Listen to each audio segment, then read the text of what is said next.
前肥嘟嘟嘅，你睇你依家，都叫咗人唔好喊噶啦，咁喊到幾時啫？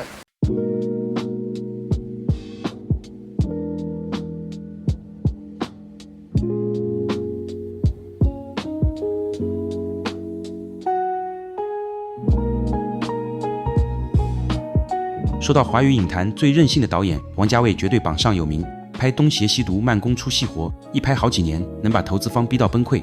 可你绝对想不到，就在这期间，他灵感迸发，仅仅用了23天就抽空拍出了另一部神作《重庆森林》。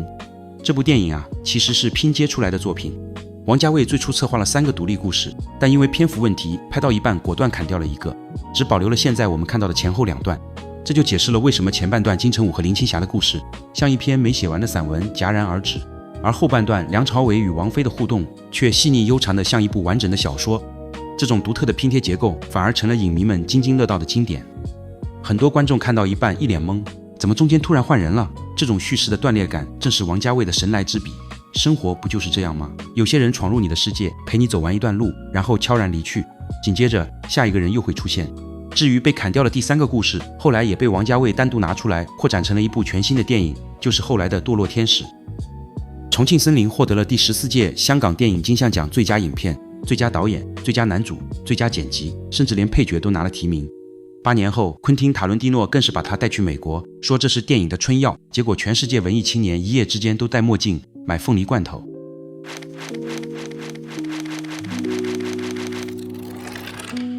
不只看热闹，更要看门道。欢迎来到观影悟道。故事发生在香港中环，那里拥挤嘈杂，人来人往，镜头跟随林青霞饰演的角色走进重庆大厦。王家卫用标志性的抽帧手法把画面拍得晃晃悠悠，让人仿佛在这片都市丛林里乱转。第一个故事的主角是金城武饰演的警察何志武，编号223。他一边追着逃犯，一边自我介绍。与林青霞饰演的金发女擦肩而过时，一句熟悉的旁白响起：我和她之间最近的时候，距离只有0.01公分。57个小时之后，我爱上了这个女人。这句话让很多观众立刻想起《大话西游》里的那句“爱你10000年”，这并非巧合。1992年，王家卫和刘镇伟一起成立了泽东电影公司，两人关系特别近，彼此影响。重庆森林里223的 BPG 密码就是“爱你10000年”。1年后，《大话西游》里，周星驰把同样的话喊得刻骨铭心，一个埋在日常细节，一个摆上舞台中央，两种表达韵味全然不同。何志武刚刚失恋，女朋友阿妹挑在愚人节说的分手，他死活不信，觉得这是个玩笑，于是他给自己定了个奇怪的规矩，从分手那天起，每天买一罐5月1日到期的凤梨罐头。为什么是凤梨？因为阿妹最爱吃凤梨。为什么是5月1日？因为那天是她的生日。他心想，等我买满30罐，如果他还没回来，这段感情就彻底过期。这想法挺幼稚，但失恋的人往往喜欢搞点仪式感，安慰自己还能坚持一下。接下来的日子，他表面上装得很酷，其实心里翻江倒海。他经常在自己熟悉的小餐馆里打电话，一本正经地问候阿妹的家人，关心他们的生活，其实就是想借机打听她的消息。餐馆老板看不过眼，劝他说：阿妹都走了，你干嘛不试试我们店里的小妹？人家暗恋你很久了。可他心里哪装得下别人，找了个借口就拒绝了。失恋后的何志武天天去跑步，他说把汗水流干了，眼泪就不会再出来，因为他记得在阿妹眼里，他必须是个很酷的男人。可偏偏越想装作不哭，就越说明心里真的难过。便利店那场戏更能看穿他的心，他抱着一罐快过期的凤梨，和店員爭得面紅耳赤。喂，過咗期啲冇人愛噶咯，買真買新鮮噶啦。就係你呢種人啊，貪生換搞嘅。過期了就沒用了，他們明明還好好的，聽上去好像是在為罐頭抱不平，但其實是在替自己說，他害怕自己也像罐頭一樣被別人嫌棄，說一句過期就被扔掉。終於4月30號，他跑遍了大街小巷，才買到第30罐鳳梨。等到5月1號，他把罐頭全部吃掉，硬撐着吃到胃痛。那一刻，他心裡比胃還難受。阿妹真的沒回來，愛情就這樣徹底過期了。而故事的另一位主角是個戴着金色假髮、墨鏡、永遠穿着雨衣的女人。這身誇張的偽裝是她內心極度缺乏安全感的表現。她的身份非常複雜，一個運毒鏈條中的人物。她受外國男友的指使，在重慶大廈招募了一批印度勞工，利用他們作為運毒工具。一開始看上去，她像是掌控全局的人，但她其實是整個局裡被利用的那個。當她帶着這群印度人來到機場，一不留神，那群印度人全不見了，連男友也不知去向，所有危險和麻煩一下全壓在她身上。就在最落魄的時候，她在酒吧遇見了何志武。这时，已经喝得迷迷糊糊的何志武走到金发女面前搭话，他故作老练地说：“一个女人这么晚还戴墨镜，只有3个理由，要么是盲人，要么是耍酷，要么就是失恋了。”说完，他已经断定这个女人一定是失恋了。其实没关系嘛，失恋很平常啊，何必哭成这样子呢？这其实是他的内心投射，只有失恋的人才会急切地希望别人也一样，好让自己不那么孤单。那一晚，他们什么都没发生，他累得精疲力尽，倒头就睡。而他呢，就安静地坐在一旁，看了一夜电视，还默默地吃掉了4份厨师沙拉。说到这，得提一下这厨师沙拉，它不是什么精致料理，没有固定配方，就是厨房里有什么边角料就随便拌一拌。说白了，就是一种随意的拼凑。而这不正像是他们这个夜晚的写照吗？熬到天快亮的时候，他帮他脱下高跟鞋，说是怕他第2天脚肿。没有激情戏，没有暧昧对白，只是2个陌生人在孤独的夜晚临时拼了个伴。清晨，何志武去操场跑步，迎接自己25岁的生日。离开操场的时候，他收到了金发女留下的讯息：“生日快乐。”短短4个字，却足够让他记一辈子。他甚至感慨，如果记忆也是罐头，他希望不会过期；如果一定要过期，他希望是10000年。金发女也在那一夜做了决定，她亲手解决了背叛她的男人，然后扯掉金色假发，露出黑发。那一刻，她终于选择不再伪装，做回真正的自己。第一个故事到此结束。何志武学会了告别过期爱情，金发女斩断了危险关系，2个人没有走到一起，但都因为这一夜往前走了一步。跑完步的何志武再次出现在熟悉的小吃店，老板看见他，忍不住劝道：“大男人一天到晚跑步，这也不是办法。”阿飛啊，阿飛幾好㗎。这时，顶着一头清爽短发、眼睛清澈的阿飞登场了。何志武的旁白说：“我和他最接近的时候只有0.01公分，我对他一无所知。6个钟头之后，他喜欢了另一个男人。”一首尘封已久《California Dreaming》响起，旋律明快，却藏着淡淡的漂泊感。歌词写的是冬日里对加州阳光的向往，正好成了阿飞的内心写照。就在阿飞沉浸在自己的音乐小世界时，一个穿着警服的男人走进了店里。他就是梁朝伟饰演的警察，编号663。每次来店里，他都点同样的一份厨师沙拉，这并不是他的口味，而是因为那是他女朋友爱吃的。第2天他又来了，还是那份厨师沙拉。这一次，老板忍不住劝他换点别的，来份炸鱼薯条吧。663有些犹豫，他不确定女朋友是否喜欢，但最终还是决定尝试。从这个细节就能看出，663是个习惯守旧、有点古板的人。第3天，老板继续忽悠，要不要试试披萨？663还是嘴硬。披薩我唔知佢中唔中意食喎。可话一出口，他还是加了一份披萨。第4天，老板再次忽悠，这次要不要换点新的？热狗也不错啊。663这次却说不用了，给我一杯咖啡吧。老板问：“你不买宵夜给你女朋友吃了？”走咗咯。點解？佢話想轉下口味喎。说到这里，他对老板有些怨气，还不是因为你老劝我换来换去，本来一份沙拉就好，结果今天薯条，明天披萨，最后他干脆把我也给换了。原来他的女朋友是一名空姐，2个人曾经有过一段甜蜜的日子，一起在家里窝着，听着音乐，一起缠绵。这段回忆拍得很浪漫，但结局早已注定。空姐总是在天上飞来飞去，而663每天都在地面巡逻，一个在天上，一个在地上，时间和空间都不重合。回到现实，已经1星期了，空姐依然没有回来，老板都劝他不要等了，可663还是每天来店里坐一坐，点一杯咖啡。又过了不知多久，空姐留下一封信和一把钥匙，让老板转交给663。老板忍不住偷偷看了信，接着店里所有员工都看了一遍，他们也真够八卦的。最后传到阿飞手里，信里写着：“你的位置被取消了。”信封里还有一把钥匙，他盯着那把钥匙看了很久，最终他选择没有交出去。日子还在继续，663照常来小吃店，照常点咖啡。这天，阿飞告诉他，昨晚有个女孩等了你很久，并把那封信递给他。你睇唔睇啊？他不敢拆，不敢面对，他宁可拖着，好像只要信还没打开，这段感情就还没有结束。然而第2天，663却没有再出现，来的是另一位值班警察。他说663请了病假，因为被大头钉扎伤了。在家养病的663发现家里很多东西都很伤心，每天必须安慰他们。肥皂越来越瘦了，那条破毛巾每天都在哭，他还要给玩偶梳毛，给衣服熨烫。这哪是病了，明明是失恋综合症。有一天，阿飞出去帮店里进货，在搬货的时候，意外碰见了正在路边吃饭的663。阿飞一下子就高兴起来，忙问他伤好了吗？结果所谓大头钉扎伤只是同事的胡说八道，其实他只是换了巡逻区域。见阿飞搬货吃力，663主动提出帮忙，二话不说就把大箩筐扛在肩上。2个人边走边聊，话题从工作聊到梦想。阿飞说自己只是暂时帮表哥看店，等攒够了钱就去加州看看。加州好玩咩？好玩啩？咁不如約埋一齊去啊！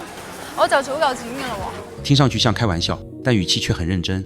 走到半路，阿飞又想起那封空姐留下的信，说：“不如把地址告诉我，我帮你寄去。”663愣了一下，还是把地址写给了他，并说：“我家就在附近，有空可以来坐坐。”这一刻，阿飞的眼睛亮了，钥匙已经在他手里，现在又有了住址。表面上是帮忙寄信，实际上他已经找到进入他生活的理由。有一天白天，阿飞在店里喝了一口663常点的黑咖啡，苦得他直皱眉，但心里反而更想靠近这个男人。他靠在柜台上做了一个梦，梦里戴着手套，用钥匙悄悄打开663的门。阿飞说，他本以为只要走出去就能从梦里醒来，没想到有些梦一旦开始就再也醒不过来了。663回到家还是老习惯了，对着空气说话，好像下一秒就会有人从衣柜里跳出来。数到3没动静，他刚转身，柜门却开了，钻出来的不是前女友，而是阿飞。663还沉浸在对救人的等待中，结果新人早就悄悄走进了他的生活。663前脚刚出门，阿飞后脚就开始在屋里撒欢了，甩枕头、抖被子，整个人兴奋得像个小孩一样。当663出现在窗外隔壁扶梯，阿飞忍不住喊了声喂，他下意识低头去看，阿飞立刻又缩回去，像搞恶作剧一样躲了起来。咱们的663警官还在那用叉烧饭怀念过去呢，而阿飞已经准备主动出击了。一次偶遇，几句闲聊都是铺垫。他故意又提起那封信，就是想试探663的态度。结果663一句不着急，正好中了阿飞的下怀，他立马接住话茬，你不急，那我也不急。听到这儿，大家可别被他骗了，他嘴上说着不急，行动可快得很。你看他借口去交电费，连刚买的菜都顾不上，直接就跑了。他要去哪儿，大家都心知肚明，肯定是跑去663家里给他打扫卫生，换金鱼去了。他一边拧开莲蓬头往花盆里浇水，一边还打电话跟表哥说，係啊，我呢度好大雨啊！有冇搞錯啊？我哋而家呢度出晚太陽喎。这種小幽默一下就把阿飛的秘密空間和外面世界隔開了。隨着加州夢再次響起，阿飛的動作也慢慢放鬆下來。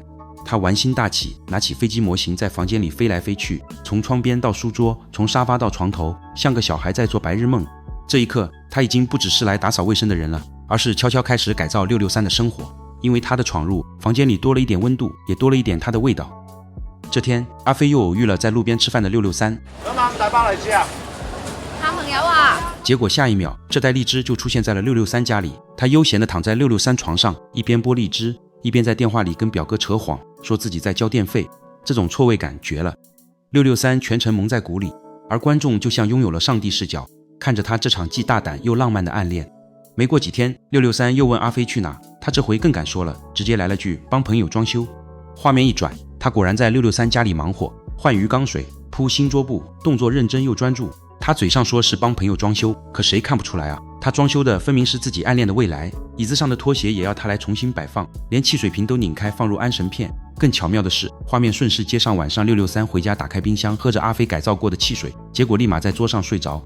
又一天，阿飛繼續他的滲透行動，往魚缸裡添新魚，換掉肥皂和水杯。他還翻出一件663前女友留下的空姐服，穿上自拍，又把663的錢包拿出來，把他小時候的照片貼在鏡子上。接着，他把一罐罐豆豉鯪魚的標籤都撕掉，換成沙丁魚。豆豉鯪魚是他過去的味道，是習慣和記憶，而他偏偏要換掉，想告訴他生活不止一種味道。阿飛還給他買了新衣服和襪子，整齊地放進衣櫃，拿着放大鏡找來找去，他發現了一根長頭髮，大叫起來，仿佛有人入侵了他的地盤。偏偏這時，前女友的留言來了：喂，係我啊，班機返咗嚟香港啊，點解留返個位俾你啊？阿飛聽到後直接把留言抹掉。還有一次，他去了663常吃飯的地方，店員一邊擦桌子一邊對着663兩眼放光。阿飛突然從背後閃現，盯着那女孩的頭髮說：頭髮好漂亮啊，留了很久吧？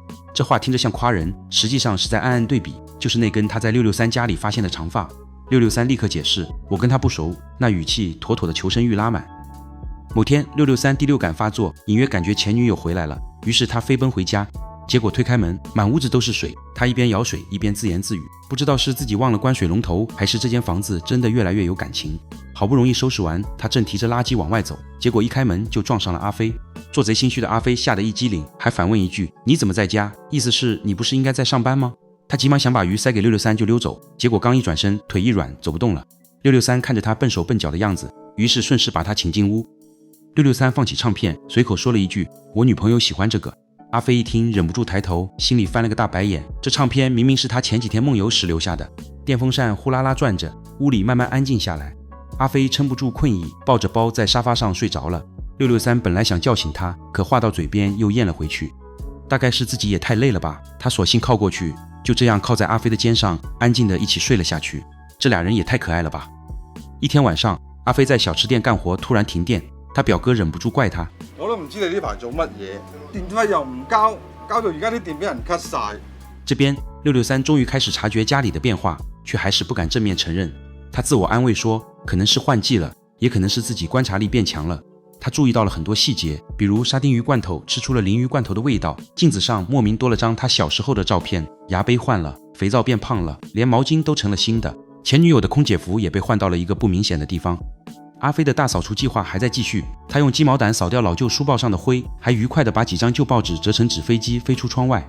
这一幕正好被窗外的663看到，他刚干完准备走，被门口的663当场逮住，真相大白。阿飞尖叫着慌乱反锁了门。你點解喺我屋企㗎？又係你話腳就得嚟坐嘅。阿飛在屋里上蹿下跳找出口，663无奈之下直接踹門進來，而阿飛趁亂從正門一溜煙跑走了。這天663終於主動來店裡找阿飛，他借口要信，其實是想約阿飛吃飯。今晚8點喺斜對面嗰間 California 等你。阿飛開心了一整天，幹活都帶風，愛情果然是最好的興奮劑。663也回家整理舊物，換上阿飛買的新衣，準備迎接新生活。那晚他提前到餐廳，邊打遊戲邊等，結果等來的卻是小吃店老闆和一封阿飛的信。他真的去了加州。663沒當場拆開，一個人喝悶酒。他把信扔掉，用冒雨撿回，用烤箱小心烘乾，裡面是張手繪登機牌，起飛時間是1年後。其實阿飛那天也去了餐廳，只是提前了45分鐘。他站在門口沒進去，他還不確定自己是否喜歡663，或是一時好奇，所以給了自己1年的時間。1年後，阿飛回到熟悉的小店，發現老闆已換成663，店裡仍放着加州夢。以前嫌吵的他，如今也聽慣了。663拿出那張登機牌，說不知道還能不能登機。阿飛隨手拿起筆，說那我再給你畫一張吧。電影到此結束，導演沒告訴我們他們最後有沒有在一起，但或許這樣更好。兩個在雨中錯過又重逢的人，故事就停在了最值得期待的時刻。重慶森林是王家衛作品序列中最輕盈也最富靈氣的一部。它如同一場屬於孤獨的夢，夢裡有城市的霓虹，有深夜的快餐店，有時間在空氣中發酵的味道。王家衛並不只是講述愛情故事，他捕捉的是愛情的感覺，那些飄忽、朦朧、難以名狀的情緒瞬間。這部電影的迷人之處在於它隨性之下的精緻，散漫之中的深情，每一個鏡頭都仿佛不經意，卻又暗湧着情緒的節奏。金城武的失戀倒計時，梁朝偉對着玩偶的喃喃自語，王菲夢境般的自由與幻想，這些看似零散的情感碎片，拼貼出一幅屬於都市人的情緒地圖。223那30罐鳳梨罐頭看似幼稚，其實是很多人失戀時都會做的傻事，用某種儀式感來拖延接受現實。可罐頭終究會過期，人也一樣，感情到了一定的期限，如果對方不再回來，就算你怎麼堅持也沒用。真正的成長是學會接受過期的事實，不是遺忘，而是承認它存在過，然後往前走。663一直困在舊戀情裡，直到阿飛悄悄闖進他的生活。他沒有說我喜歡你，也沒有轟轟烈烈的告白，只是換床單、添新魚、放一首歌，把冷清的屋子一點點改變。愛情很多時候不是驚天動地的，而是從這些微小的動作開始，慢慢滲透進來。我們要學會去注意這些小信號，他們往往比口頭的承諾更真切。這部電影裡每個人都在錯過，223和林青霞只共度一晚，663錯過了舊愛，阿飛也猶豫過要不要逃開。其實錯過沒什麼，可怕的是錯過之後你再也不願意打開自己。王家衛在片子裡不斷告訴我們，就算有人走了，也還會有人進來。香港那麼擁擠，卻沒有人真正不孤獨，每個人都在用自己的方式抵抗孤獨。223用跑步，金髮女靠戴假髮和墨鏡，663對着物品說話，阿飛不停唱歌，孤獨消不掉。但當另一個人闖進來時，哪怕只是短暫的陪伴，就已經足夠讓人覺得溫暖。電影結束了，但關於孤獨和愛的思考還會陪我們繼續走下去。本期重慶森林解析完畢，歡迎點讚、評論、轉發，你的支持是我們持續努力的動力。